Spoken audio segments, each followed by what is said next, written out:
Hello, everybody, and welcome back to Multiversal Musings. Today, I wanted to take a short break from the Star Trek and DC talks I do on my channel because I've just come back from 5 Nights at Freddy's 2 in the cinema, and I cannot believe what I have just seen. Right off the bat, I want to say I quite liked the first film. Hot take, I know.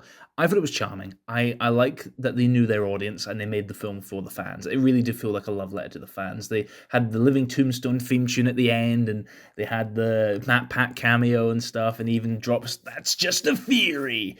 I loved that. I thought that was fantastic. I really thought that was charming, and I really enjoyed that.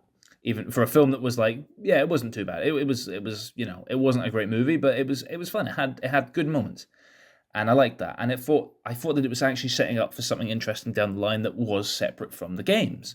This one, and don't worry, I'm not going to get into too much spoilers, but obviously they borrow a lot from Five Nights at Freddy's 2. I know this is the sequel to the first film, but they also do a lot of references to the second game, which is cool. But what I kind of find weird about that is, and I need to watch the first one again, but I felt with the first one, it was sort of doing its own thing. And it is in this as well. But it just sort of feels, after watching this, they're just sort of kind of going and just doing almost different tales around the games. You know what I mean? Whereas I thought with the first one, they introduced like, new characters and stuff with like Abby, and I thought they were going to tell a different sort of story with that. But they're just sort of slowly getting back into stuff that ties back into the games, which is fine. I know that's obviously the namesake and stuff, but I just feel that's a bit strange, especially after the first film.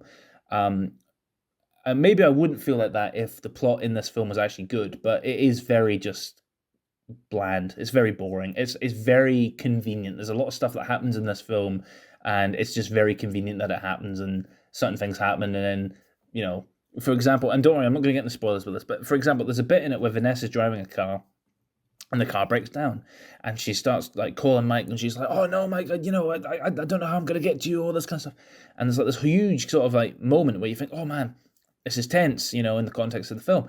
And then all of a sudden, Mike's friend just shows up. Like, and she isn't even waiting like a minute, and this guy just rocks up and says, "Oh, hey, Vanessa, do you want a lift?" I'm like, what happened? Like, why? Why is that so? Like, why is that?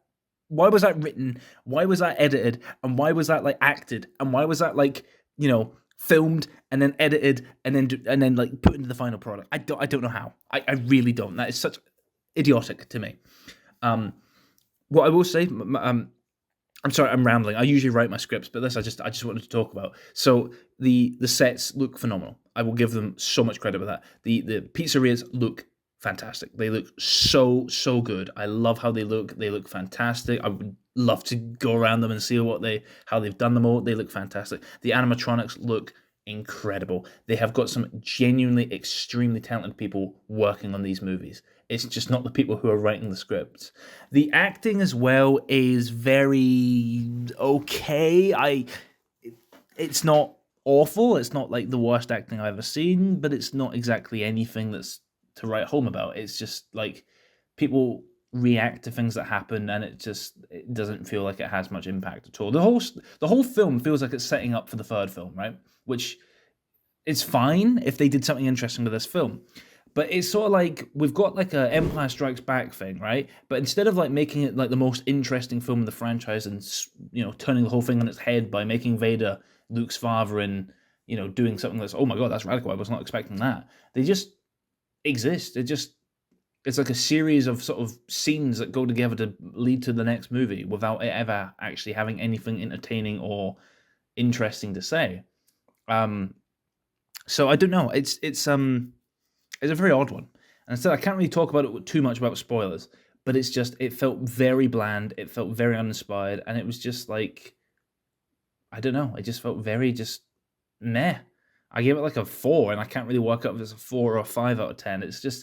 It's very bland. And I think probably its worst crime is that it's one of those kind of films that, like, I have seen some terrible, like, one-star films that are just absolutely horrendous.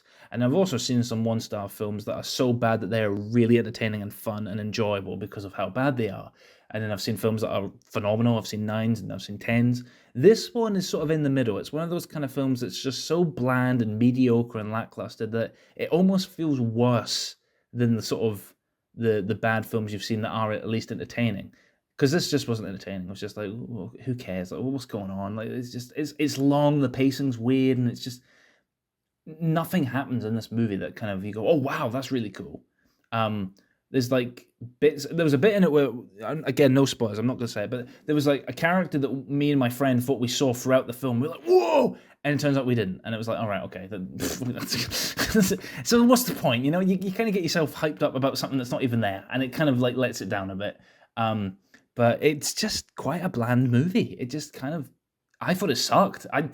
I mean, if anyone liked it, please let me know. I would love to hear what people think, because I maybe I need to watch it again. I think it's one of those films that maybe if I watch it again, I would like it. I think the one thing that really let it down for me is that I actually like the first film. I like the direction they went with. I like the charm of it, and I like the sort of the differences to the actual story. I really liked that. I thought that was really cool. And this one just felt like they've kind of not abandoned that, because they are doing something different in the games, but they kind of are using a lot of themes and a lot of things from the second game. And so I feel that when they do the third film, they do a lot from the third game. And it's just like, okay, I guess, obviously this all comes from the games and they should pay respects to that. But like, I like the idea with the first one that they did something a bit different, and it did feel like it was going in a different direction, and the cinematic universe was different to the game universe. I liked that. I thought that was refreshing, and I thought it was different, and so you don't know what's happening. But it's just, yeah, I don't know. Let me know what you guys think. I'm sorry that this was a bit of a ramble. I hadn't written this down or anything. I just kind of wanted to talk about it. I've just got in the door and I just was like, I need to talk about this. So let me know what you guys think.